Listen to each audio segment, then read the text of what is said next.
Okay, well, how's that? Okay, I think we'll begin if we can kind of gather around the bowheads here in the front of the Nordic Center.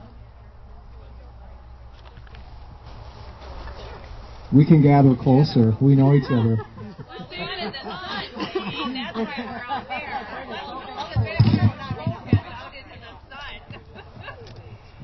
Come on, this is for winter sports. We're used to being cool.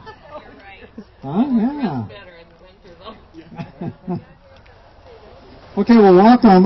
Today, we're kind of excited to formally announce a major change in our Moraloppet, which has been a very traditional race that's been held the week before Vasaloppet weekend. And so today, it's a pretty major change. And from today forward, the Moraloppet is going to be known as the Moraloppet Ski for the Cure. So we're pretty proud of that, and also with our new partnership and association with the Susan G. Komen organization, and then we have Karen here who she'll talk in a little bit. The inspiration for this comes from three people, former Crown Schools, or I should say current Crown Schools. Are you always a current Crown School? Okay. Who have had or have breast cancer. And so we've joined in this to help the fight to Ski for the Cure.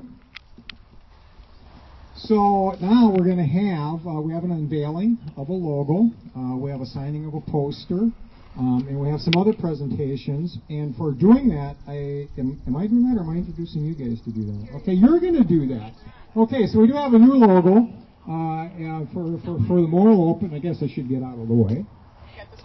Or maybe I should get over here because the is over there. We have the same color on weight. Oh, okay. Thank you for that. So we got to pull this one off first. See, now we match. Okay. You got that one loose? Yep. If we can do this, we did practice this last night. It worked wonderfully. Pull. There you go. The Moraloppet Ski for the Cure 2012. Susan, pull the string. Yeah, it should untie. It should unclip itself. Right. In theory. Yeah. Okay, who did this? Operator error. Do want to mention a little about the new Moraloppet format. As in past years, there will be a race time part of the event. Next year we plan on having a 10 and a 20K timed race, but then there will also be the on-time tour. And of course, that would, and for each one of them, we can obviously do pledges, and there will be I think the registration fee is $25. We do have registration forms inside the Nordic Center for anyone who wants to sign up. So now I think I'm going to turn it over to June Forsland and Susan Francois. Just Susan. We have three honored guests, like Wade said, and they have, of course, something in common. First off, something very positive. They are Kranskulas. And the second item is, of course, the three of them have had breast cancer. And, well, I think hopefully you have had breast cancer. You know, I hope it's gone. I mean, yes, I hope you have licked it. So these Kranskulas are a wonderful representatives of Kranskulas, of course, but also they are good representatives for breast cancer as well. And they're here. We would like to especially recognize them. And they're here to share their stories. And we'll just listen for this time. And I don't know who would like to be first, but I think we should go first, Joanne. okay, Yeah. come on up. Way to pass the button. This is No, I'm kidding. this is Joanne Olin. Hi. I've got a couple of things to say. I was diagnosed with breast cancer back in 2007. I went through 6 months of treatment, which took me to the end of June 2008. So next month, I am calling myself a 3-year survivor. Hooray! And I'm telling these ladies that they can also be in that position. I have a couple cute stories to tell you with some of my experience. One of the most devastating things in my cancer journey was the day I lost my hair, which came out in big globs. So I knew it was going. I called my daughter and said, I've never been so devastated. I'm losing my hair. It's really not that serious, but at that point in my journey, it was very serious. But we have three little neighbor kids who call me Grandma Joanne. And I always tried to not let them see me with no hair. But it was May Day, and this little, he was 6 or 7 at the time, came running into my house. I was sitting on the couch, absolutely bald. And he came running in and he said, Grandma Joanne, can I have a candy? And here was this cone-shaped May basket with 2 little tiny Tootsie Rolls. He grabbed, I said, of course you can. He grabbed the one Tootsie Roll and ran right back out of the house, never seen me sitting there with no hair. And my other story that I like to tell is in church on Sunday, no hair, but I had a wig, which I got from the Cancer Center. The next day I went to pay my husband's dental bill, and I never went to town with no hair, so I had a scarf on. And the receptionist said to me, Joanne, don't you have any hair? And I said, not a bit. I am totally bald.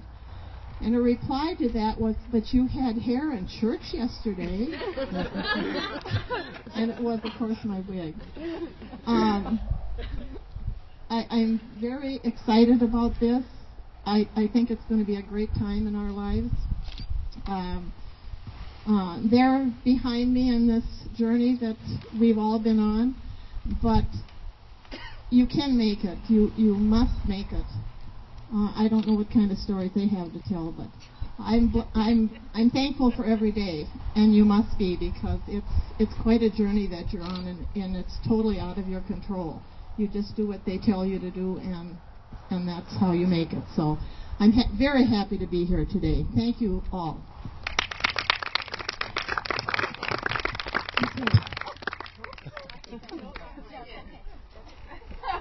Did you knock out the microphone?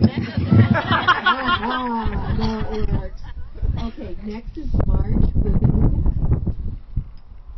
Yeah, I was diagnosed last October, and I had a mammogram. A year ago, it was clear, and the next time I had the mammogram, it wasn't. So I had surgery on the 15th of November, and I had radiation. And I had 6 chemotherapies, 3 weeks apart. And I was done with that on May 11th. I still have to have Herceptin, which is something like a protein thing, through January. My oncologist is very aggressive, and that's why I guess I have to have the Herceptin. But I'm feeling fine. I've tolerated chemo just fine, and I'm feeling very good. Thank you.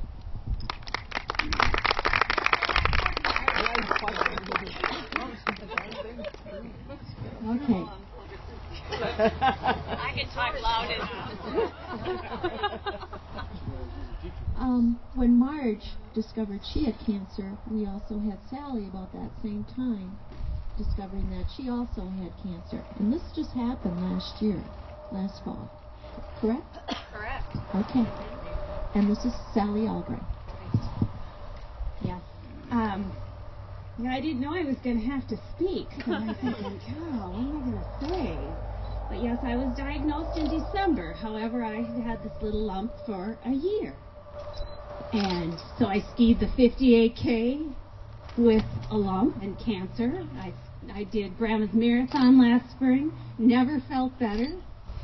And lo and behold, I just kind of said, hey, I want this thing out. It doesn't belong there, and let's get it out. And to find out, that it was cancerous. So, that's kind of the way it starts, and there's decisions to make and appointments to hit, and it's a whirlwind. It's a mental whirlwind that takes over your life. So without my family, and I knew I was going to do this. and John and Keith and Erica and Kev, you know, and friends that are there for you. That's what brings you through it. And you know, the Moraloppet board, I was sitting there in the morning and I told them, and they're all like, you know, we're here for you, we'll take over, we'll do your job. And so everybody kind of stepped in. I didn't do a whole lot for Moraloppet this year, but I did enjoy skiing. I felt good. I just have felt so lucky to come through chemo well and to have energy and to walk and to run and to ski. And so I'm looking forward to next season to ski the Moraloppet Ski for the Cure as my first, and then maybe Moraloppet if somebody takes over my food area. So, anyway, and so yeah, Marge and I are both wearing wigs at the time, so we don't have hair underneath either. And I had kind of an unusual situation this last weekend where I greeted someone, because I never go without hair either, especially at school with the kids. And I greeted someone at the cabin who had never seen me and had never met me, and he honestly couldn't look at me, and it kind of took me back. I had a really hard time. He goes, "Oh, I see you're dealing with something." And you know, it's hard, and as I told everybody, it's really hard to tell people for the first time, but hey, I'm through the first, and we're on. Right, Keith? We're on. Yeah, so we're moving on, and it's behind us, and that's a good feeling. So, thanks.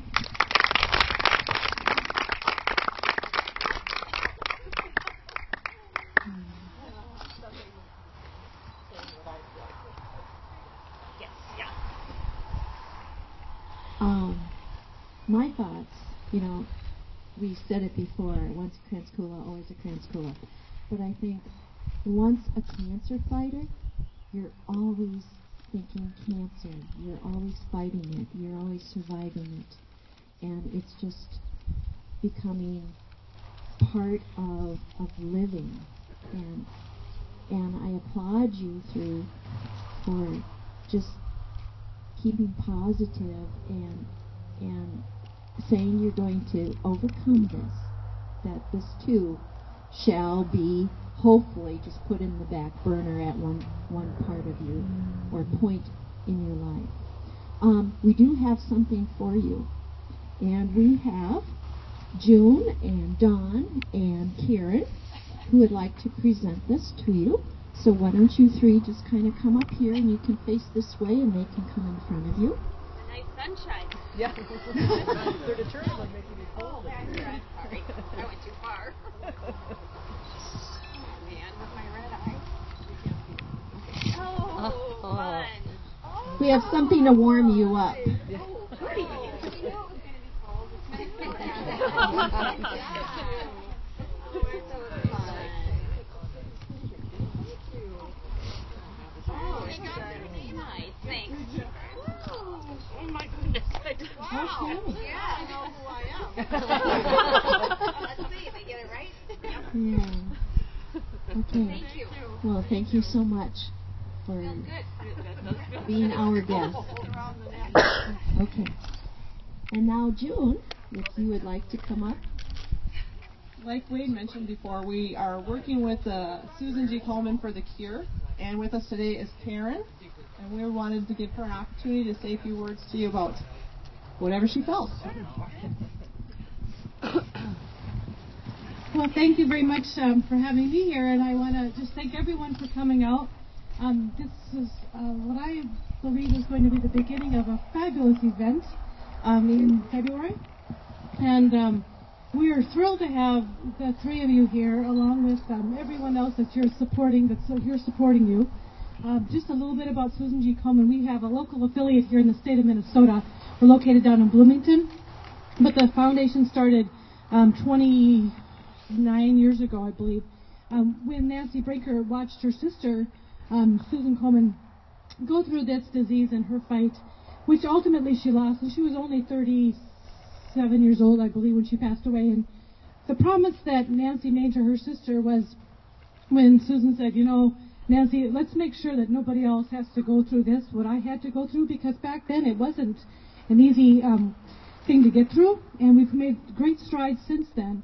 But that was a promise that Nancy made to her sister, that she would do all she could to make this experience that other people had to go through a little bit easier than what she had to. So we've come a long way. There are the money that we raise here in the state of Minnesota, 75% stays here in the state. We grant that out to local nonprofits to provide services to people that need them, whether it's meals if they don't have the energy or the income to get food on the table for their families. We provide funds to those organizations.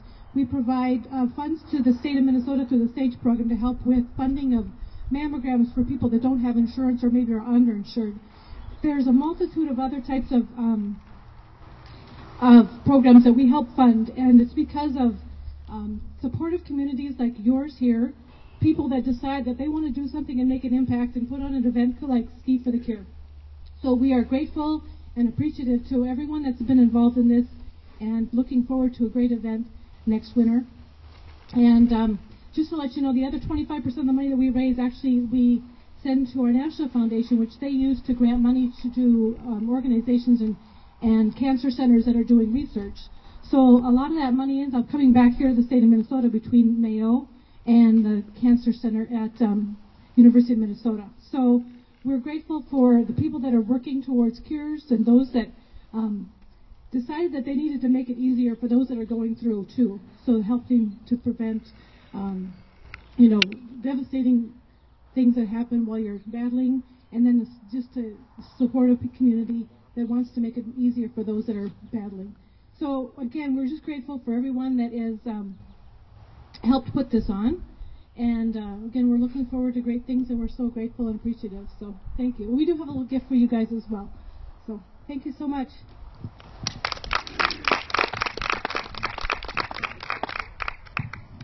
Hold on there, kid. We got a little gift for you. Oh. We got a little gift for you here. We didn't want you to go home without a Moraloppet piece anyway. And as everybody can see, it's pink, and we didn't want it special. Somebody on one of the committees got it last year, so those were last year's ones. Great. Thank you so much.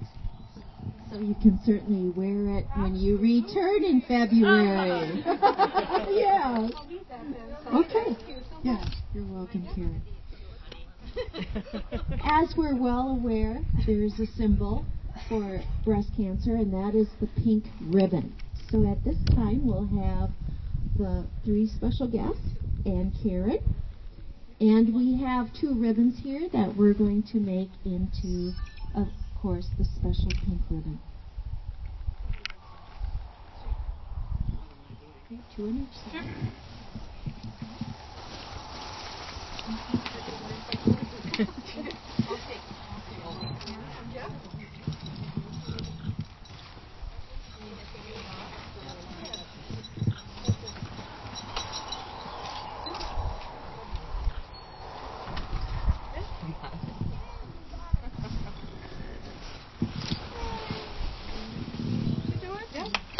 Okay, there you have it.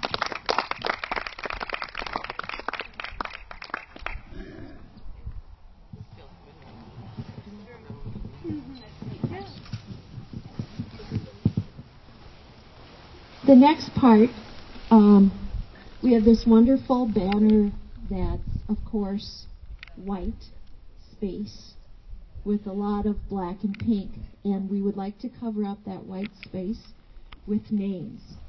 So we're going to get the banner down.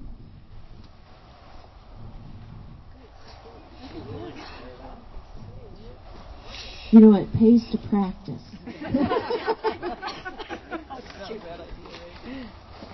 Okay. And we're going to have our three guests be the first ones to sign. So Sally and Marge and Joanne.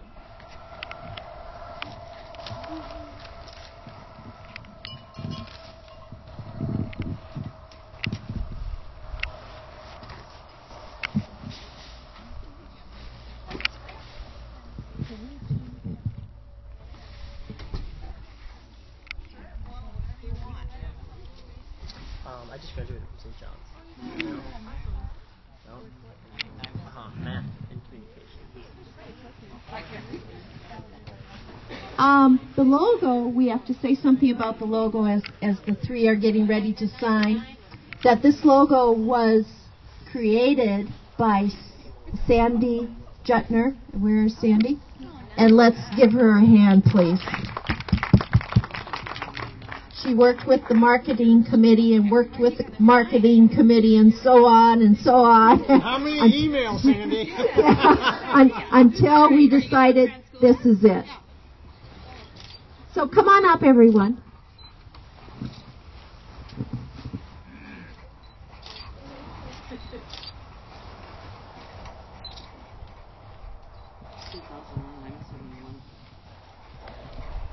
Oh, nice. Yeah. I was way before that. I can't even remember that. She can't remember her year. She can't remember her so long ago. We'll add it later. Yeah, she can. So it's ready. We'll add it later. It's the spelling of the last word that takes time. I think it was 1998. We can add it later. She Yeah, said, we'll so look you it get up. it right.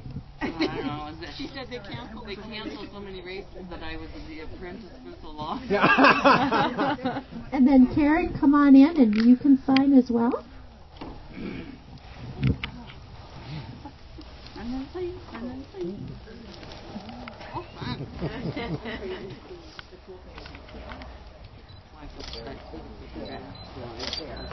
You can do that.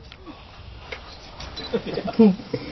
Then we're going to open it up for anyone who would like to sign. We have pink markers for anyone who has had cancer, and it doesn't have to be breast cancer, and black markers for those of you that are supporters. All right. And after this, we also have refreshments. And we're going to go inside, even though the sun is warm out here, but not the shade. And we have refreshments. So please do both. And I wish, on behalf of the Moraloppet and the marketing committee, thank you for being here and for being part of this.